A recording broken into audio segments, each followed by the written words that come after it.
Good afternoon, welcome. My name is Jonathan Haygood. I'm the director of the Senior Seminar Program. This is the Liberal Arts Lecture Series. If you're a freshman and you're in the wrong room, now is the time to leave, in case you went to the wrong place. I want to say a few words introducing the series, and then a few words introducing today's speaker. This series is a collaboration between the first year seminar and the senior seminar programs. Simply put, these lectures are designed to support first year students. If you're first year, raise your hand. Good, all right. You guys are writing or have written a liberal arts reflective essay. Do we have any seniors?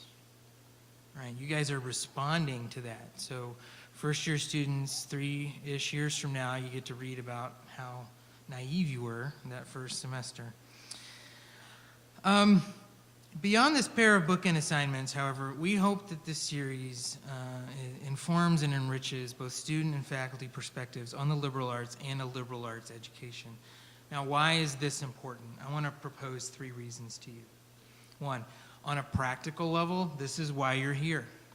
Students, you chose to pursue a liberal arts education, and the same is true for faculty and staff. You didn't go to a large state school, you didn't go to a small state school, you didn't go to community college, you came to a liberal arts college. And so all of you in this room, because you've chosen to be here, you should be interested in what does the liberal arts mean. Second, as a value judgment, I believe that the liberal arts are the best way to meet the aim of becoming fully human, free to doubt, imagine, think, learn. In other words, this is the education that will liberate you to live into the fullness of who you are, of who God created you to be, and of what you are capable of achieving. Third reason, as a Christian, I believe that God calls us to the liberal arts in order to live out the great commandment, to love the Lord my God with all my heart, soul, mind, and strength, and to love my neighbor as myself. How can I do this if I have not fully developed my mind, if I have not critically examined my heart and my soul, or if I do not fully understand my strengths? How can I love my neighbor if I cannot learn anything about her, if I am incapable of empathy, or if I cannot understand the breadth and depth of what it means to love someone and to be loved? God wants you to have a liberal arts education. So before I introduce my speaker, I've got 2 requests. 1, take this seriously. This is actually very important. It's not just assignment. It's not just extra credit. Liberal arts are going to frame and shape your life. I guarantee it. Second thing, next time you share a meal with someone, and maybe that's a dinner tonight, lunch, breakfast tomorrow, ask them, well, why are the liberal arts important to you? Be prepared to listen and ask questions and to give your answer, even if you're still figuring it out, right? This is a conversation you should be having. Okay. It is a distinct pleasure to introduce a dear colleague, Shari Bertolone, who I didn't realize you have been here at Hope for like a long time, 2011 now. It adds up. Her courses include Pediatric Nursing Theory, Practicum Family Health Nursing, Special Topics in Nursing, and Holistic Health, which is the topic of her first year seminar. Professor Bertolone has been a pediatric nurse the majority of her career and worked in the pediatric intensive care and neonatal intensive care units at Helen DeVos Children's Hospital for 25 years. Her research interests have focused on family coping with chronic illness and evidence-based care of acutely ill children. Her expertise lies in the acute care of pediatric patients. Now, as a staff nurse and a clinical coordinator for the pediatric and pediatric intensive care unit, her role included bed management, staffing, and nursing support. Professor Bertolone has also worked as a clinical nurse specialist at the Area Child Amputee Clinic, a multidisciplinary clinic located at Mary Free Bed Hospital, where she was responsible for assessing children with limb differences and coordinating their care to include collaboration between their home and school communities. I know that she absolutely loves teaching FYS, and if that's the only thing she would do, I think you would be happy. And so we're really pleased to have her talk to us today about the liberal arts. Please join me in welcoming Professor Bertolone.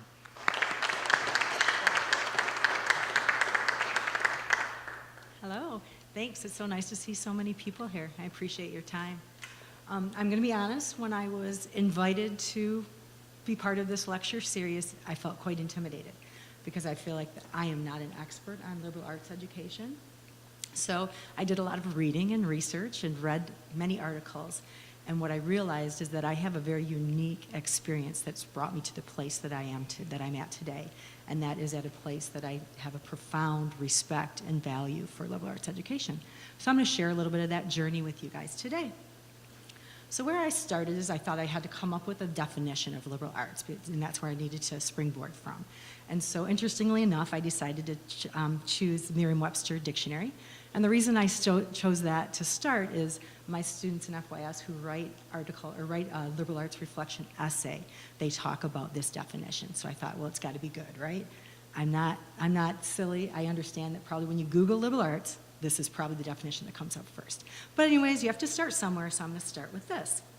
So Merriam-Webster 2016 edition says, liberal arts are colleges or university studies, such as language, philosophy, literature, abstract science, that are intended to provide chiefly general knowledge and to develop general intellectual capacities, such as reason and judgment, as opposed to professional or vocational skills. So I thought, oh, that's a pretty good start. I think that I understand why my students started there. But the general knowledge kind of stuck in my mind as, what does that really mean? So it doesn't have enough information in it to make it a good definition for me. So as I mentioned, I probably read 10, 20 articles on liberal arts education. And when I was reading an article called About Liberal Arts College, published by Schools in the USA, it said what is unique about a liberal arts education is the breadth of the skills it cultivates in its students. And I heard that word breadth, and I thought, that is something that resonates with me. And that resonates like a term that we talk about in nursing all the time called holism. And so I think that breadth is a holistic education. And so that's where my philosophy comes from. So I thought for today I should come up with my own definition or my own idea of what liberal arts education was. And so in one of those articles that was written by William Mark Roche, which is called Why Choose Liberal Arts, he said that, his definition of liberal arts was kind of my foundation. And so I used a little bit of creative license with it and decided to run with it a little bit. But I said that my definition for the purpose today, liberal arts education refers to the education of the whole person. This education holds high academic standards and a broad foundation of knowledge. It occurs in a supportive community that includes a variety of residential experiences and encourages purposeful intellectual conversation between students, peers, and faculty. So that's, for the purpose of today, that's how I summarized these ideas.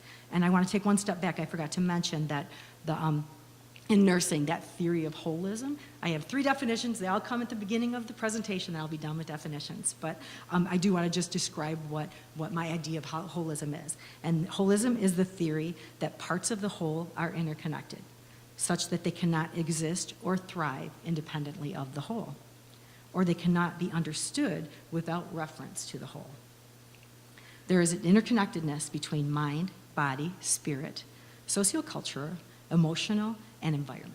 And so that's that, when I heard the word breadth, that's what resonated with me, is this concept of holism that's been part of my nursing education and who I am as an educator also. So I think that liberal arts are not necessarily a definition, even though I gave you my definition. I think that it is a philosophy of education, and I really believe that it is my philosophy. And the more I learned, the more I read, it's really inherent in who I am as an educator. So as I decided to prepare for this, I thought I have to go back to my educational roots and think about where I learned about education, because I do believe it's a philosophy of education. And so I went way back to my elementary school, because that's my first educational experience. And I was privileged to be educated by nuns, 1st through 6th grade. And so I had nuns throughout that curriculum. And although the term liberal arts never crossed their lips, their education was inherently holistic.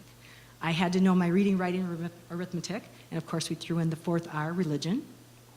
And there was a strong commitment to that education. And you've never seen a spelling bee like you've seen nuns run a spelling bee. And so they challenged us to be academically as excellent as we could be. One of the most prominent nuns that I remember is my 4th grade teacher, and her name was Sister Rita Clare. And Sister Rita Clare was a Franciscan nun, so maybe you would expect that she would quote St. Francis or the Bible or perhaps any of the other great saints. But Sister Rita Clare loved Aristotle, and she loved philosophy. And so it was very common for her to quote philosophers in class. And one of the quotes that she loved to quote from Aristotle is, "It's the mark of an educated mind to be able to entertain a thought without adopting it." And I'm pretty sure my fourth grade brain was not able to wrap itself around that concept. But like most things, as you reflect back on them, you learn more about what they mean. And I think that Sister Rita Clare was teaching us about communication and about listening. It's an educated mind that can listen to somebody and be open-minded about their perspective, but then respectfully maintain their own perspective. And so I think as I look back on that, that's what she was teaching me, and I think that was a holistic concept. I think a liberal arts education is education for life. It's not education for a specific vocation or career. And so I learned many other valuable lessons from Sister Rita Clare. One of the things that she taught me was that rules are not guidelines, and that and there are consequences. So if you would choose to forget to bring your boots for outdoor recess day, you will stand on the sidewalk and watch the kids play the entire recess. And I think that was a great lesson, because that's an education for life. There are rules and there are consequences. So that's something else I learned from Sister Rita Clare. All right, fast forward a little bit to my beginning, truly liberal arts education was my undergraduate career. And I went to a moderate-sized liberal arts college, about 7,000 students. The interesting thing about that experience is I don't think that I realized it was a liberal arts school. I don't think it was something that we talked about much, and I don't remember anybody telling me that. And so I feel like I had a great education, very strong academics. I had my chemistry, my science, my nursing curriculum. I think it was very strong. When I look back, I remember that I took an anthropology, sociology class, and so we talked about culture a little bit. And another thing I really remember is that we were required to take a certain amount of supplementary writing skills classes. And so that is definitely a tenet that you see of liberal arts education, is that strong writing. And so I remember those classes and how they played into my education, but there was no discussion about what liberal arts is. And so that's what I think these series are so valuable, because I think especially the students here, you chose a liberal arts education, and so you want to know what it is. And I think that the more you learn about what liberal arts mean, the more you can challenge us to deliver on that. And I think that we want you to challenge us to deliver on that type of education, that philosophy of education. So I think that the words of Sister Rita Clare ring in my brain still: practice what you preach. So I want to practice what I preach, and I want students to challenge me to do that. So fast forward a little bit from there, and my better liberal arts experience comes from starting at Hope College. And I've been here about 8 years. And when I started, the first 2 years, I taught only nursing courses. And so I understand the nursing curriculum quite well.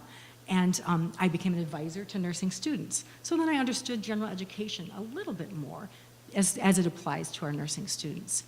But my whole perspective on liberal arts really changed when I was invited to teach a FYS, a first-year seminar course. And I was really excited about it, and I probably volunteered. I probably wasn't even asked to teach it. I probably volunteered. And it was an exciting thing for me to think about a different type of course. And this is a seminar format course. So we can encourage students to just talk. And even my nursing students who are here, in nursing school, we have a responsibility to deliver content. Our students need to pass a certification exam so they can be a nurse. And so I take that responsibility very seriously, and I want to deliver that information. So some might talk about my nursing lectures as rapid-fire content delivery, and they probably too rapid-fire sometime. And that's what happens in my nursing classes. So now I have this opportunity to teach a seminar class. And in a seminar class, we can talk about stuff. And that stuff is not even going to be tested on. And that was so exciting and liberating to me as an educator to be able to do that. And so I'll tell you a little bit about my first-year seminar. As Jonathan mentioned, it's called Holistic Health, and no surprise, kind of the theme of my presentation today. But what we talk about is well-being, the well-being of the students, and the interconnectedness between the mind, body, and spirit. So we start out talking about physical well-being, and my students have the opportunity to fill out a sleep log, a 10-day sleep log, and they fill out a nutrition diary, a dietary recall for 3 days, 4 days. And they write down all the things that do well and the things that maybe they don't do so well. And then they bring these logs to class, and they have this rich discussion about what's good, what's bad. And I would love to believe that I have all this advice for them and all these great strategies for them, but the rich experiences that occur are in those small groups between students. They have so much to offer each other. This purposeful intellectual conversation that I talked about in my definition. And it's interesting because they'll say, well, I live in Dykester, the train wakes me up every night, what am I supposed to do about that? Or I live in Durfee and people are knocking on my doors asking me to have group activities all the time, what do I do about that? And the students would talk about, well, I tried this, I tried that. And watching these conversations in this format is so very exciting. And it's a blessing to me, and hopefully the students are enjoying it too. Then we moved from body and we moved to mind, and we actually started our mind lessons today. And Suzette Stahl from the Academic Success Center came in and spoke with our students.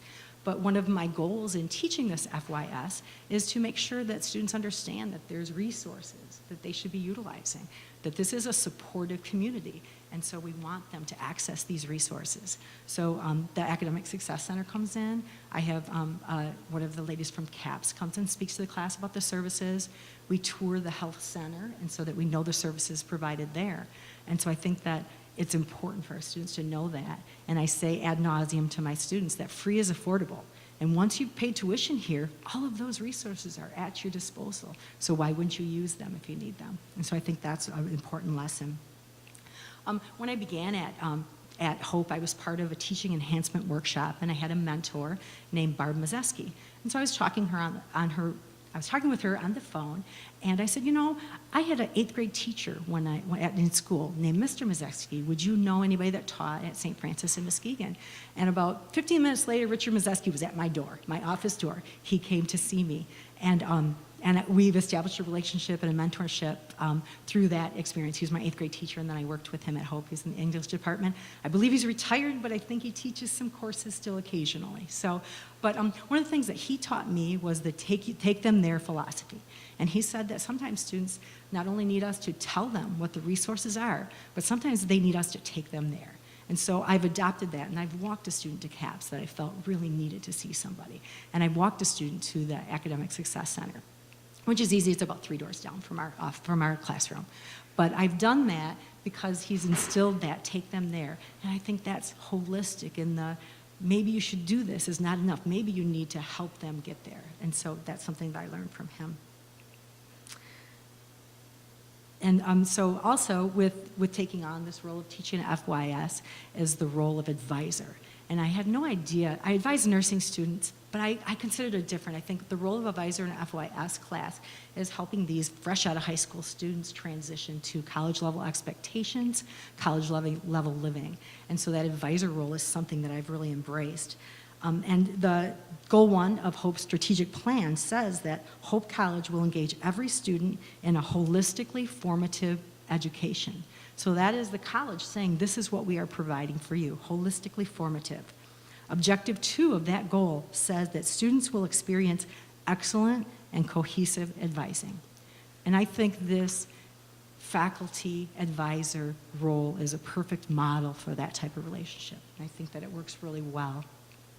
I see my students in class every single week.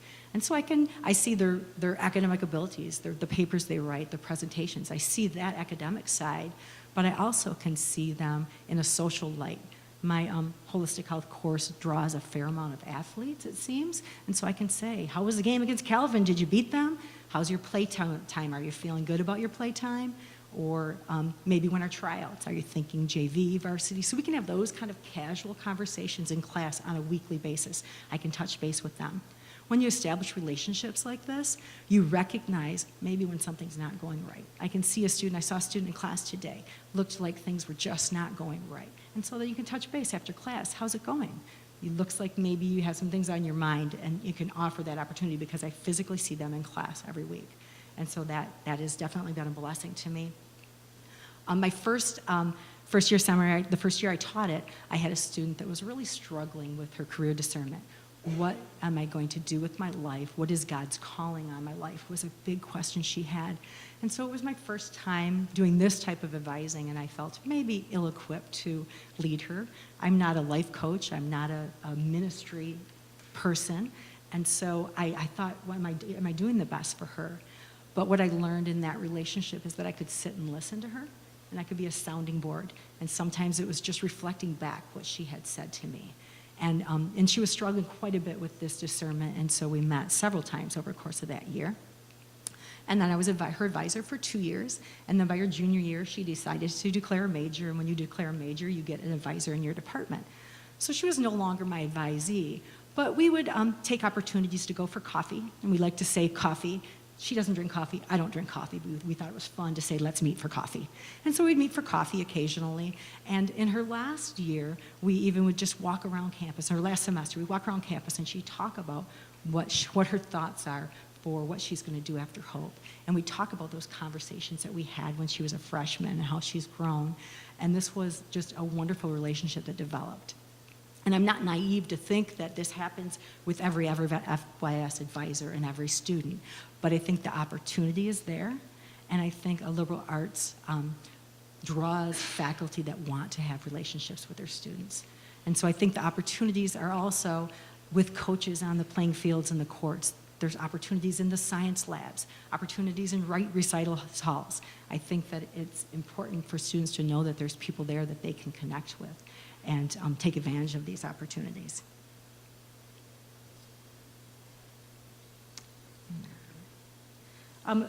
Jonathan mentioned briefly that the common assignment in FYS is a liberal arts essay.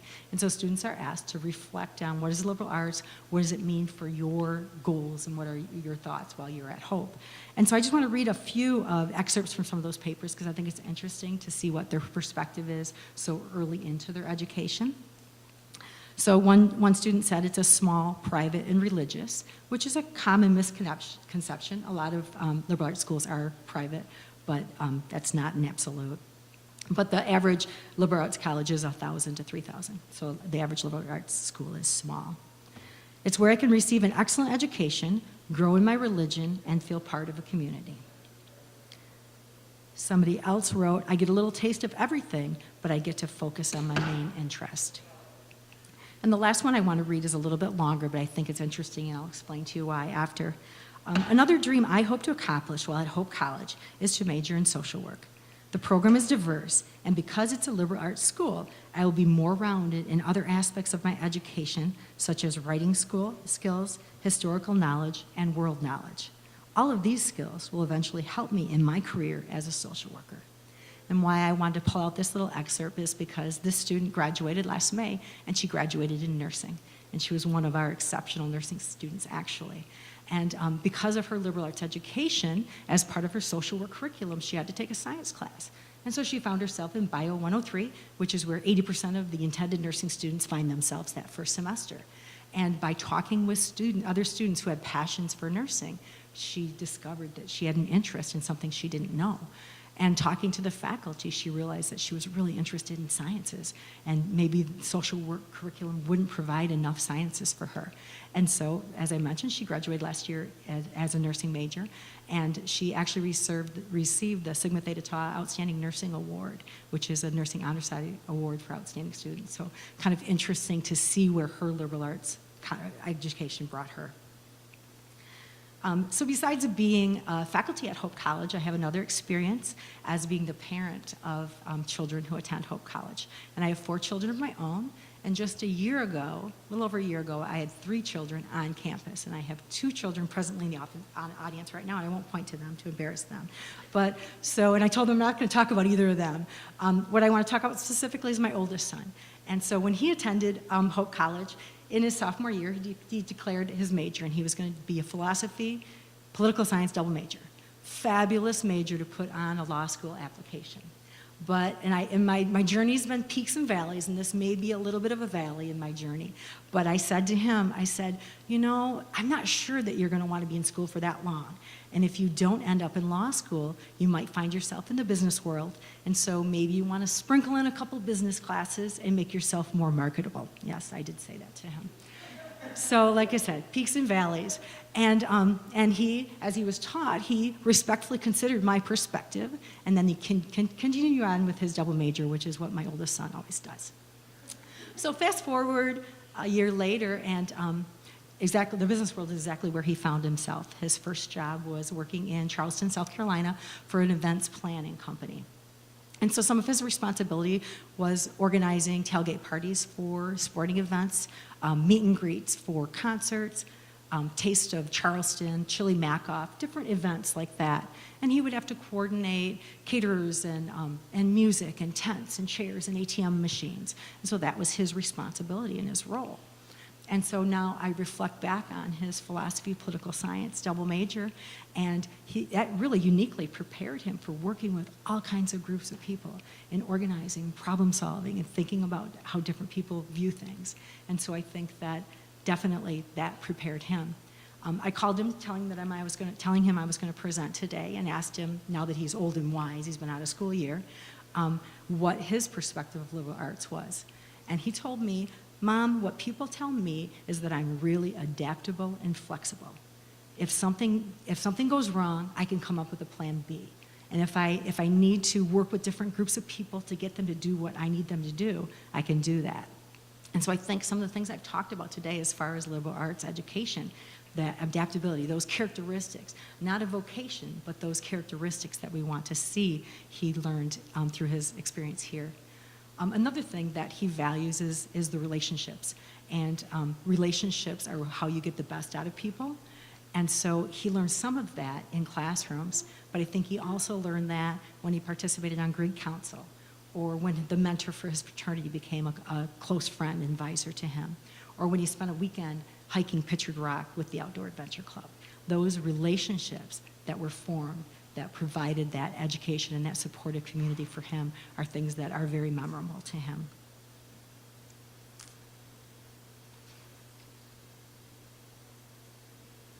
Because I feel like I was a little bit of a hypocrite saying, why don't you get something more marketable, I did just a little bit of research, and Forbes came out with 2016, Forbes came up with the 5 characteristics that employees want in college graduates. And the first one is leadership. Second one, ability to work as a team. Third, written communication skills, problem-solving skills, verbal communication skills. And so if you look at these 5 things, they definitely are tenets of a liberal arts education and things that are encouraged and nurtured in that type of environment.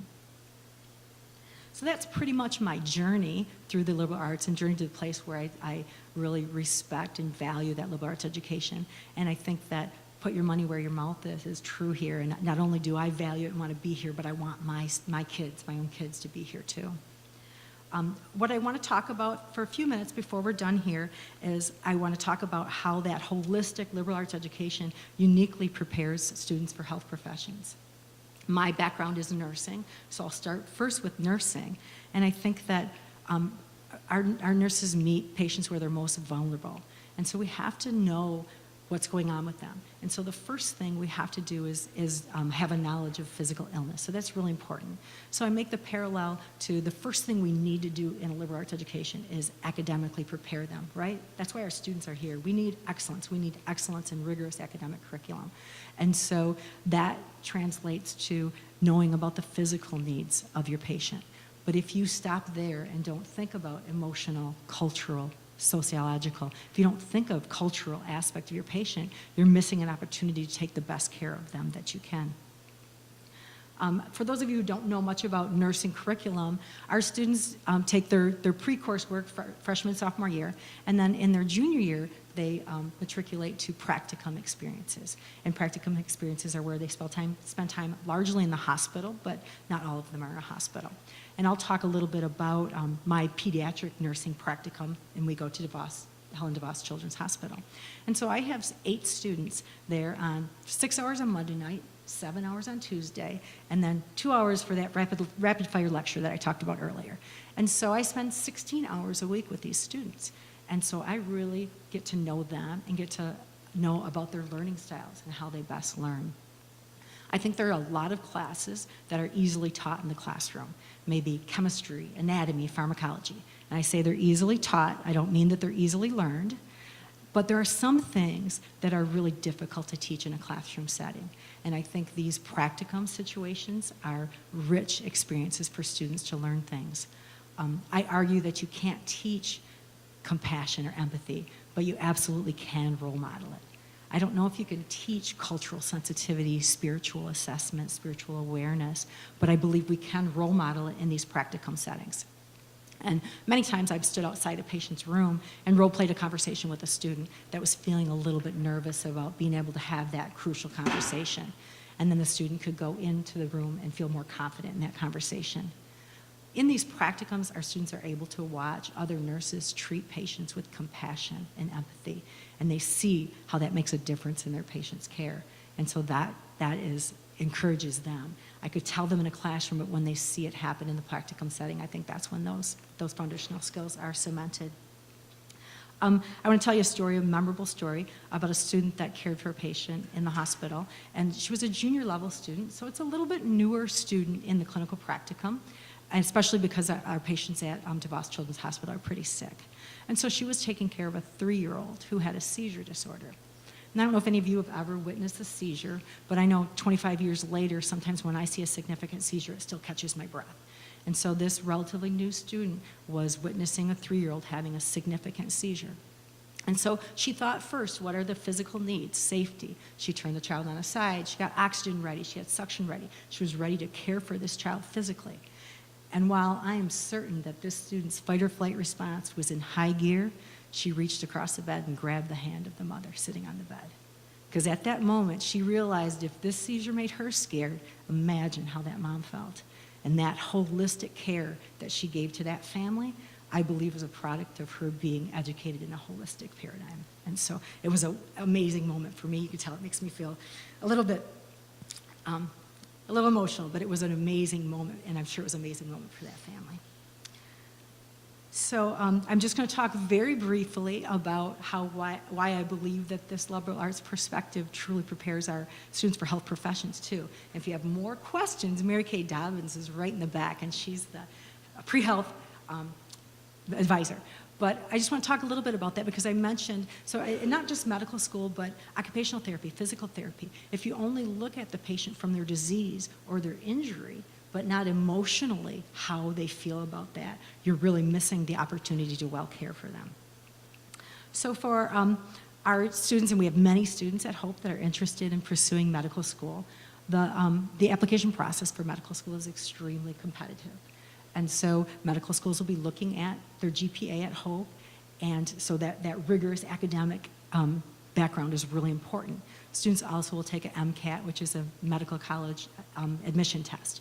And this is going to have a lot of those sciences too. But what they've added to this test are sociology and psychology concepts. So they're looking at not just that strong science, but that more broader range. Another thing that they have as part of this admission process is something called a holistic admission process. So I guess the word holism is sweeping the nation now. And this holistic process is trying to look at students from a wider lens, a wider perspective. Not just what is their GPA, what is their MCAT score, but some of their life experiences. And so sometimes they'll be looking at, is there any political involvement? Is there mission work, global experiences, healthcare experience? So they're looking at some of those experiences in that application process. And I think what they're doing is trying to look for not only students that are going to be successful in medical school, because of course you want students that are academically prepared for medical school, but they're also going to make good practitioners, right? And those are those wider life skills that play into some of those characteristics. Also, what liberal arts do for students applying to medical school is they have to write a personal statement and 15 mini essays. So all of the writing you've done in all your classes prepares you to be a strong candidate in that process. There's also interviews involved in the process, and where you'll have to sit and think on your feet. A lot of times they'll present you with an ethical dilemma, and you'll have to problem solve, what would I do, right there on the spot. I argue that these seminar classes, FYS, Senior Sem, and many other classes across campus, prepare our students to do exactly that, to respond, to listen, to reason things. And so I think that that is preparing our students uniquely for that process. I think that is about all that I wanted to present today. I'm hoping that maybe you got a different perspective of what liberal arts means to me, and maybe increased your value, especially the students here. as I mentioned before, I want to challenge you to explore what liberal arts means for you and hold all of your faculty accountable to deliver on the things that we say. I mentioned it's in the strategic plan. It's a part of our mission. And so please ask us to deliver on those things. So in conclusion, I feel like liberal arts is really my philosophy of education, and I feel like it's God's call on my life. And so I'm going to leave you with one final quote from Jeremiah 29:11. I know the plan I have for you, plans to prosper you and not to harm you, plans to give you hope and a future. Thank you for your time.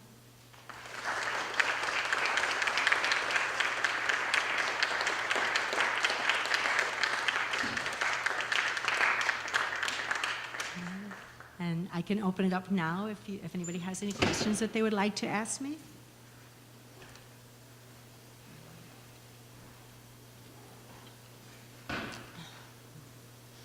Yes.